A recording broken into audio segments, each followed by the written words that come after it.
એક દીકરી સાસરે જાતી હતી, સાંભળજો. એટલે દીકરી સાસરે જાતી હોય, એક કામ કરો, આ માકડાને ત્યાં હુવડાવી ગયો. આમાં શું છે, એ બિચારું બંધનમાં છે, એને મુક્ત કરવું પડે, એ વાજબી નથી. હા, એને શું છે, બધાનું ધ્યાન આ માકડા કરતા ન્યા રહે છે એમાં. અને એનું પેમેન્ટ ને મારું પેમેન્ટ જોવો ભાઈ.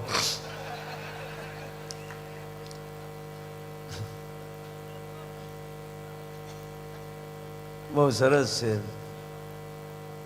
કેટલું પણ ડાયું છે. બે માણા સાહેબ તાજા તાજા પરણેલા, મુંબઈની વાત કરું છું, આ બાજુની નહીં. સોપાટીમાં તાજા તાજા બે પરણેલા ને ફરવા ગયા. તો એક આવું સરસ મજાનું માકડું રમાડતો હતો મદારી. એ માકડું રમાડતો હતો એટલે ઓલા તાજા તાજા પરણેલા હોય ત્યારે તો પ્રેમનો ઢીકલ્યો હોય.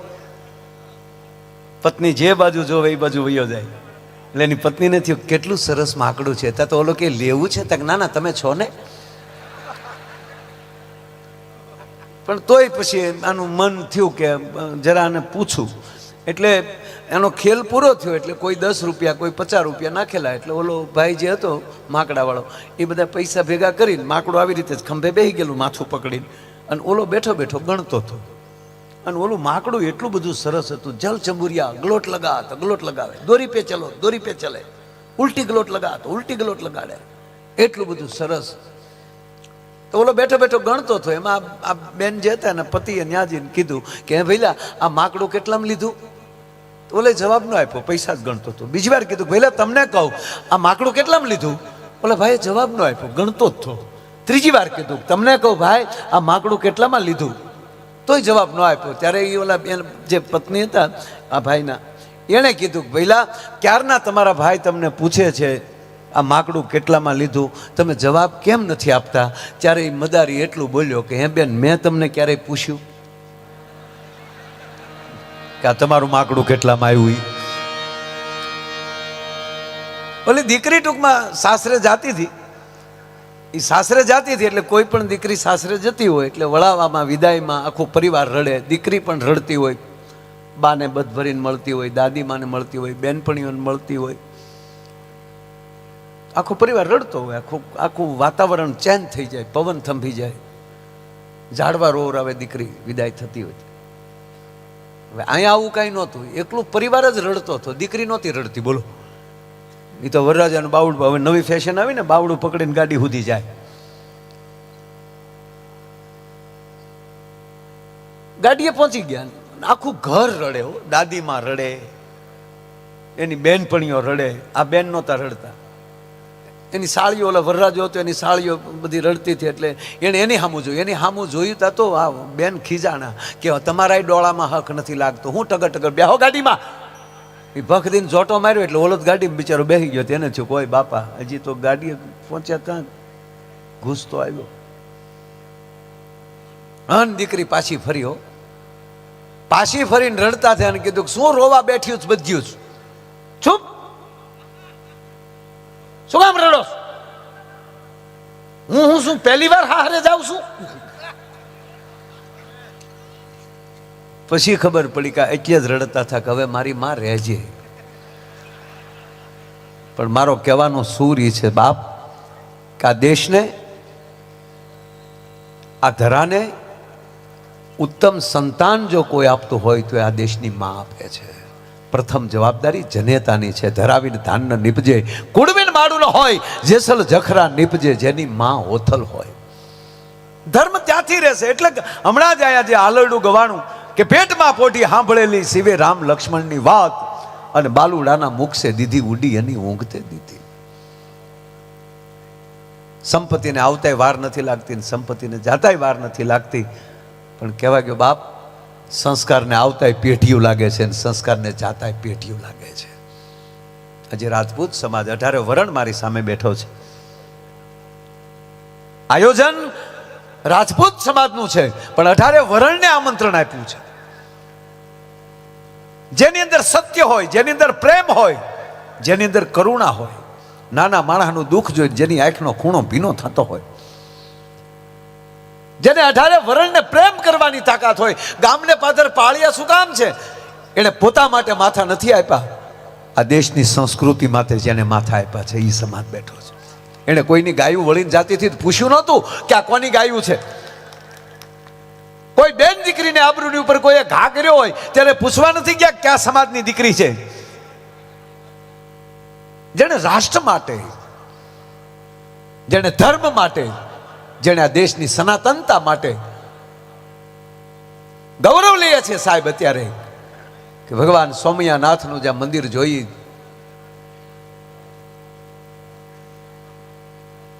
1026માં વિધ્વંસ થયું જે મંદિર, અને ત્યાંથી લઈ અને 2026 ચાલે છે, 1000 વર્ષ થયા છે. કેટલા મહાપુરુષોએ એના માટે બલિદાન આપ્યા છે. આ સોમનાથના મંદિરનો ઉત્સવ અને આજે આપણો આ ઉત્સવ બે હાથ ભેગો થઈ ગયો છે. આપણા યશસ્વી વડાપ્રધાન નરેન્દ્રભાઈ મોદી એની ગૌરવવંતી હાજરીમાં ત્યાં ભવ્ય અને દિવ્ય સોમનાથ સ્વાભિમાન પર્વ જ્યારે ઉજવાઈ રહ્યું હોય અને આજે અહીંયા સરસ મજાનો આવો રૂડો કાર્યક્રમ છે એટલે અંદરથી આનંદ બહુ છે. કેવી કેવી વ્યક્તિઓ આવી છે સાહેબ. હું આવ્યો ત્યારે મંચ ઉપર એવા મહાનુભાવો બેઠા હતા, કેટલા સ્ટેટ બેઠા હતા. સી.કે. રાવજી એની આ ઉંમરમાં અમે એક જગ્યાએ સાહેબ દીપ પ્રાગટ્યમાં હતા તો 5 દીવામાં અલગ અલગ વાટું મૂકેલી, એટલે દીપ પ્રાગટ્ય કરી પછી તાળી પાડી લઈ, ત્યાં પવન હતો એટલે ઓલા દીવા ઓલાય છે. એમાં આપ જેવા કોઈ વડીલ હતા ને એણે 5 વાટું ભેગી કરી અને માથે કપૂર મૂકી દીધું ને બરોબર એમ કહેવાય પ્રજ્વલિત થઈ ગઈ. પછી પવન એને ઓલવી ન શક્યો. પછી તો જેમ પવન લાગે ને એમ જ્યોત વધે, એમ બધી વાટું બધાય તેજ ભેગા થશે ને તો આ કળયુગનો પવન એને અડી નહીં શકે સાહેબ. એ જ્યોતને કોઈ પછી ઓલવી ન શકે. કેવી પરિસ્થિતિ હશે. મારે એક નાની વાત કહી તમને આનંદ કરાવવો છે, પાછા કીર્તિભાઈને સાંભળવા છે. પણ ગોધરાની ભૂમિ છે અને ગોધરાથી સોમનાથને યાદ કરવો છે. સૌરાષ્ટ્રનું ઉનાથી ઉત્તર દિશાએ જાઓ એટલે 18-19 કિલોમીટર જાઓ એટલે ગિરગઢડા આવે. ગિરગઢડાથી તમે ઉગમણી દિશાએ 7 કિલોમીટર જાઓ એટલે દ્રોણેશ્વર મહાદેવ આવે. એ બરોબર દ્રોણેશ્વર મહાદેવની ભૂમિ, એની બાજુમાં નાનું એવું નેહડું, નાના નાના ઝૂંપડા રહી ગયા છે. એ ઝૂંપડાની અંદર બરોબર બપોરનું ટાણું છે. ભગવાન ભાસ્કર સૂર્યનારાયણ એમ કહેવાય ગરમીનું તેજ આપી રહ્યા છે. એ ગરમીમાં એ ઝૂંપડામાં એક માં બેઠી બેઠી રોટલા કરે છે. નારાયણનો પણ તાપ લાગે છે અને સુલાની અંદરથી લઈ અગ્નિ નારાયણનો પણ તાપ લાગે છે અને એની વચ્ચે માં છે એ રોટલા કરે છે. એક રોટલો તાવડીમાં છે અને બીજા લોટનો પીંડો જે હાથમાં છે. એમાં 7 વર્ષનો દીકરો હરિયન ઘરેનો હોય, જેના ફળિયામાં કુંજર ફરે પછી એને વયની વાટું ન હોય. ઓલા કેહર બચાને કાગડા, એ 7 વર્ષનો દીકરો હાથમાં કટાર લાય, એ તપેલ ત્રાંબા જેવી આંખો થઈ ગઈ છે અને નાકના કેમ કે નાનો એવો હાપ હોય, એ હાપોલિયાની પૂંછડી માથે પગ દીધો હોય જેમ કે ક્રોધિત થયો હોય એવો એ 7 વર્ષના દીકરાની અંદર એમ કહેવાય ક્રોધ દેખાતો હતો. એક હાથમાં કટાર હતી અને એક હાથે માના દાઢી પકડીને એટલું કીધું, માં મારા ભાઈબંધ ભેગો રમું છું અને મારા મિત્રો મને મેણું મારે છે કે તું અવડો મોટો થયો પણ હજી અમને કોઈને ખબર નથી કે તારો બાપ કોણ છે. અને માં સાંભળી લે, આનાથી મોટી ગાય ન હોઈ શકે, માટે હવે તને પગે લાગીને કહું મારથી મેણું સહન નથી થતું અને કાં મને ક્યાંક મારો બાપ કોણ છે, નહીં તેરા કટાર ખાઈને વાળા એમ કહેવાય પ્રાણ કાઢી નાખું. અને એની એક ક્ષણે માએ એમ કહેવાય લોટનો પીંડો એમ કહેવાય કાથરટમાં નાખી અને એક હાથે છોકરાને ઠપાટ મારી અને બીજા હાથમાં કટાર ખેંચી લીધી અને બાવડું પકડીને એટલું કીધું કે તારો બાપ જોવે છે ને, તારે કોણ છે દેખાડું ને તારો બાપ, હાલ મારી હારે. એ સાહેબ બપોરને ટાણે એમ કે જમ્યા વગરના ડગલા ભેડાઈ ચડાપ પોતાના દીકરાને 7 વર્ષના દીકરાને એમ કે હાથમાં લીધેલો અને આ બરોબર હાલતા ભગવાન ભાસ્કરને મેર બેહવું, મહારાજનું મેર થવું, દિયાથમાનું ટાણું થયું, મંદિરો એમ કહેવાય કે આરતીનો સમય થયો, દીવે વાટું ચડી અને એવે ટાણે હાલમાં જે ભગવાન સોમયાનાથની ભગવી ધજા ફડાકા મારે છે, એ ભગવી ધજાની સામે આવીને જગદંબા ઉભી રહીને એટલું કીધું, કે બેટા ભગવી ધજા ફડાકા મારે ને ઈ તારો બાપ. હે કે ભગવી ધજા ફડાકા મારે ઈ તારો બાપ છે. ત્યારે દીકરો એટલું બોલ્યો તો માં માફ કરજે, એ મારા એકનો બાપ નથી, આખા જગતનો બાપ સ્વામીઓનાથ છે. હું મારા બાપનું પૂછું છું, વાત ન બદલાવ. તેથી જનેતા એટલું બોલી હતી, દીકરા તને ખબર છે ને કે ભગવી ધજા ફડાકા મારે આખા જગતનો બાપ છે સોમનાથ? તાકે હા. તાકે સાંભળી લે દીકરા, એ જગત આખાના બાપને જેથી લીલા માથાની જરૂર પડી હતી ને ત્યારે લીલું માથું દીન હાલતો થઈ ગયો અમીરજી ગોહિલ તારો બાપ છે સાહેબ. આ તો બેટો બાપ તને જીલે ચાલે ના, તું બાપને કેડે વયો જા અને મૂળ તારી સંસ્કૃતિ પાછી પકડી લે. તો તું તો મારી બુઢાપાની લાકડી છો એટલે મેં તને વાત નહોતી કરી. હાલ તારા બાપને દેખાડું. અને તેથી ભગવાન સોમનાથના ખોળામાં અમીરજી ગોહિલના પાળિયા પહાવીને બાઈ ઊભી રહી. ઓઢણાથી પાળિયાની માથેલી ધૂળ સાફ કરતી અને આંખમાંથી એટલા આહુડા પીડ્યા હતા ને બાપુ, તેથી હિરણના નીરની કે સાગરના અરબ સાગરના નીરની જરૂર નહોતી પડી, તેથી ગંગાના નીરની જરૂર નહોતી પડી. એક ક્ષત્રિયાણીની આંખના આહુડાથી એમ કહેવાય કે પાળિયાને અભિષેક થઈ ગયો હતો. અને એ જ આપણા પદ્મશ્રી કવિ દાદ બાપુ લખે છે. બે કડીને ભેગી કરું છું.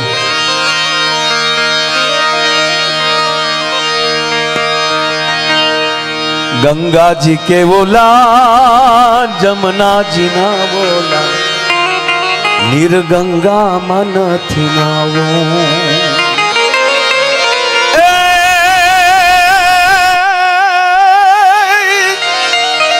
આ બેટડે બાપના એ મોઢાન ભાળ્યા એવા કોમળા હાથથી ખોડાવું રે ઘડવૈયા મારે ઠાકોરજી નથી થાવું. ઘડવૈયા મારે ઠાકોરજી નથી થાવું. એ બા જય હો બાપા.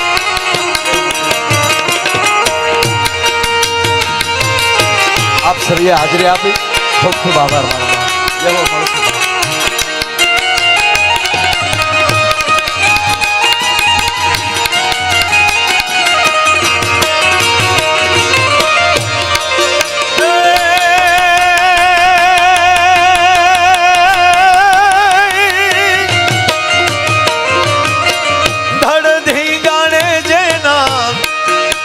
માથા મહાણે એવો ધડધી ગાણે જેના માથા મહાણે એવો પાળીઓ થઈને પૂજાવું રે ઘડવૈયા મારે ઠાકોરજી નથી થાવું.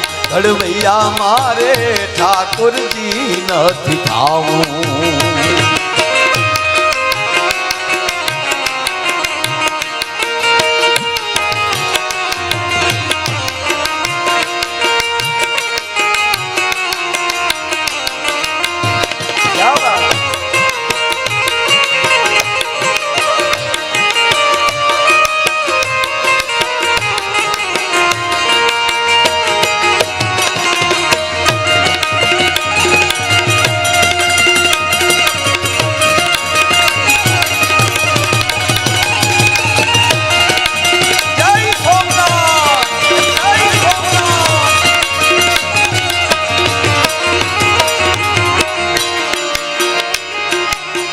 બાબુ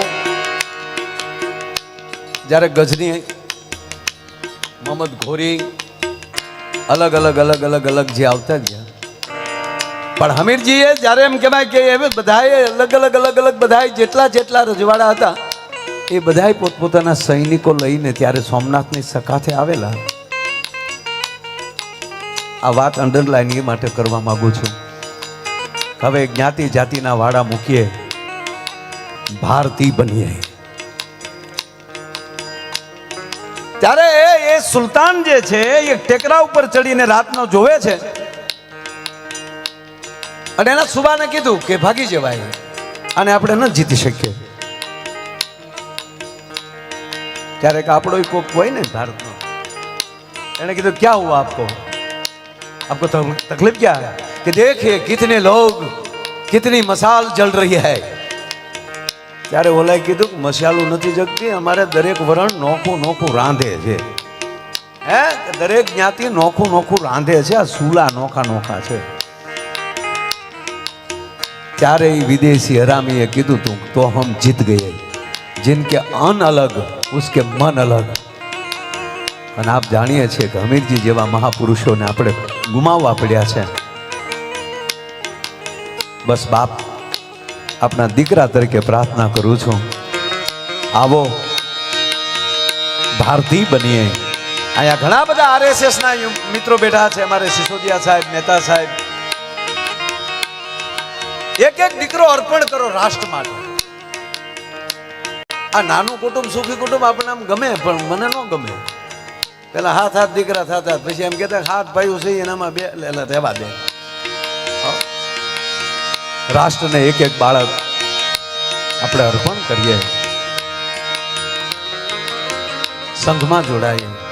આ સંઘ છે આપણો. રાષ્ટ્ર કંઈક રાહ જોઈને બેઠું છે. અને બાપુ આ જેવી તેવી ઉર્જા વાળો આ દેશ નથી હો. વિશ્વમાં ફરી છે આપ બધાની દયાથી, પણ ભારત જેવી ઉર્જા મને દુનિયામાં ક્યાંય જોવા નથી મળી સાહેબ. આપણે કોકના લગ્નમાં જઈએ છીએ તો મોજથી બેઠા હોય, પણ આ દેશનો બ્રાહ્મણ એ ચોરીની અંદર સાહેબ 2 આહુતિ તો ઘીની આપશે ને, સ્વાહા કરીને. એ ચોરીના યજ્ઞથી લઈ અને સહસ્ત્ર ચંડી લક્ષ ચંડી યજ્ઞ સુધી વ્યા જાઓ. અને આપણી માવું છે ઘરે બેઠી બેઠી પોતાનું ધૂપિયું તૈયાર કરી, અને ગૂગલ ન હોય તો ઘરનું થોડું ઘી નાખી અને એ દિયા છે મેં ધૂપિયું હાથમાં લઈને ધૂપિયાના ધવાડાથી લઈ અને અતિરુદ્ર યજ્ઞ સુધી વ્યા જાવ તો આ દેશમાં યજ્ઞો કેટલા થાય છે. અરે છોડો, દી હાથમાં ત્યાં દરેકના મંદિરોની અંદર 5-5ની વાટું ચડી અને દિવેલીઓ હાથમાં લેવાય તો આ દેશમાં કેવલ ને કેવલ એ દી હાથમાં કેટલી ઉર્જા દીવાની થતી હશે. અરે એથી આગળ વાત કરું તો અખંડ દીવાઓ જેટલા જેટલા ધાર્મિકતામાં હાલે છે, એ અખંડ દીવાની જ્યોતોની ઉર્જા ક્યાં જાય? ઉર્જા આપણી રાહ જોઈને બેઠી છે. આપણી અંદર હકારાત્મકતા આવી ગઈ અને બીજાનો સ્નેહ લેતા આવડી ગયું તો એ ઉર્જા એ ભારતને એમ કહેવાય વિશ્વગુરુ થતા કોઈ રોકી નહીં શકે એટલી ઉર્જા આ દેશમાં બેઠી છે.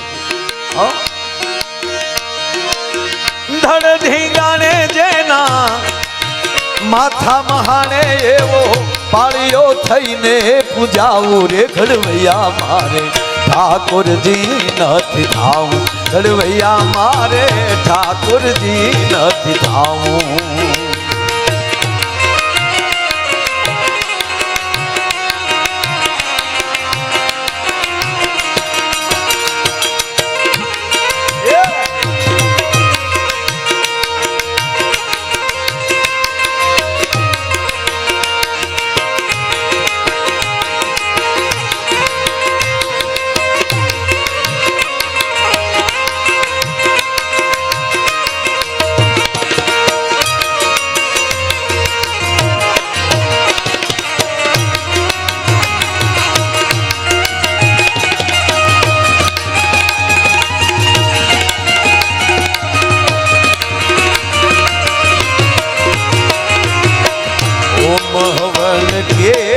જગન જાપમાં વાઘામાં નથી વીચળાવું. ઓમ હવન કે જગન જાપમાં વાઘામાં નથી વીચળાવું.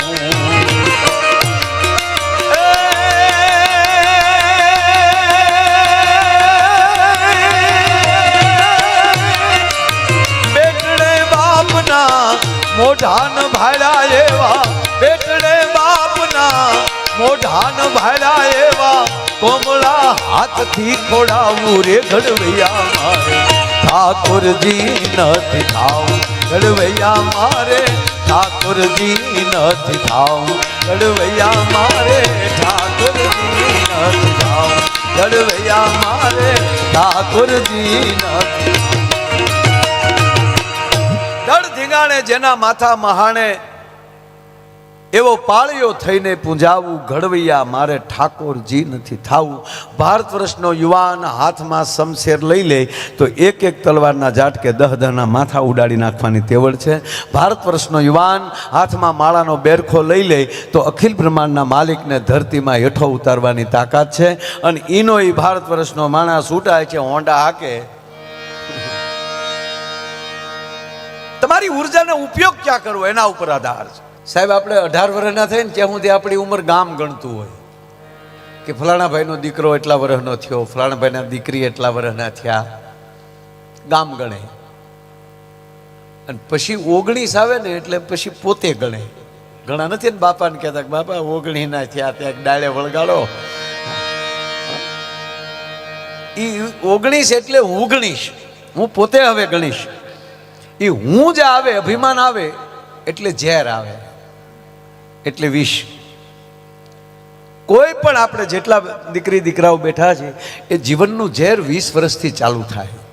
કામનું, ક્રોધનું, ફેરનું, એ ઝેર વધતું જાય. 21, 22, 23. અને જે વ્યક્તિ પોતાનો ટ્રેક બરાબર પકડીને 29 વર્ષનો થઈ જાય ને, કોણ છું હું, કોનો દીકરો છું, મારે ક્યાં બેસાય, કોની ભેગું બેસાય, મારે શું કરાય, એ 29 વર્ષ સુધી એને પૂરેપૂરી ખબર પડી જાય ને ટ્રેક ન છોડે ને, એટલે 29 પછી આવે 30. તો જગતમાં તરીશ, તો એ જગતમાં તરી શકે. પછી એક તરતા થાવ તો એકલા ન તરતા, બધાને હારે તારજો. 31, 32, 33 આવી રીતે બીજાને સાથે લેશો ને તો જગતમાં ચાલીશ. અને જગતમાં ચાલતા થાય ને પછી બાપુ જ્યાં જઈને આપણી તાળી પડે. 41, 42, 43. અને પછી જગતમાં આપના નામની તાળી પડવા મળે ને પછી પાછું જગતને થાય કે આની કરતા તને વનમાં મોકલો ને. મારો કહેવાનો અર્થ એ છે કે જ્યારે સમાજને લાયક જ્યારે તમે બનવા મળો, કવિ કાગ બાપુ એમ કહે છે કે જગતને લાયક તમે બની જાઓ, પછી ઓક્સિજન લઈને દરિયાના પેટાળમાં વયા જશો ને તોય દુનિયા ગોતતી ગોતતી સબમરી લઈને તમારી પાછળ આવશે. પણ લાયકાત તો જગતને જીતે એવી થાવી જોઈએ ભલામાં. હમણાં જ અહીંથી કીર્તિદાન ભાઈએ ખૂબ સારા ગીતો ગાયા, ભજનો ગાયા. પણ આંખમાં ઉગેલ ચાંદલો, જીંજાબાઈને આવ્યા બાળ, અને બાલુડાની માત હિચોળે અને ધણ ડુંગરા ડોલે. પાયામાં માં છે, પાયામાં ધર્મ છે. અને એટલે જ આપણા કવિઓએ કીધું કે રહેશે ધર્મ તો રહેશે ધરા, નહીતર ખપ જાહે ખુરતાર. તારા ધર્મ ઉપર વિશંબર હવે રાખ ને તું રાણ. પણ ધર્મની સ્થાપક કોણ છે? એ માં છે. હમણાં કીર્તિભાઈ ઘણી વાર આમાં મોજમાં હોય એટલે કે ઝૂકેગા નહીં, પછી પાછા ચોખવટે કરે કે કોને કોને ન કહેવાય. બે જ ન ઝૂકે એમ કે કીર્તિભાઈ. કે એક સંન્યાસી હોય, અલાક કરી નીકળી ગયા હોય, એ કોઈને ન ઝૂકે. અને એક વાંઢો ન કોઈને ઝૂકે. બાકી પરણેલા તો બેન્ડ વળી જાય. હું ઝૂકવાની ક્યાં કરો, ગોટો વળી જાય. હા, ભલભલા ઝૂકી જાય.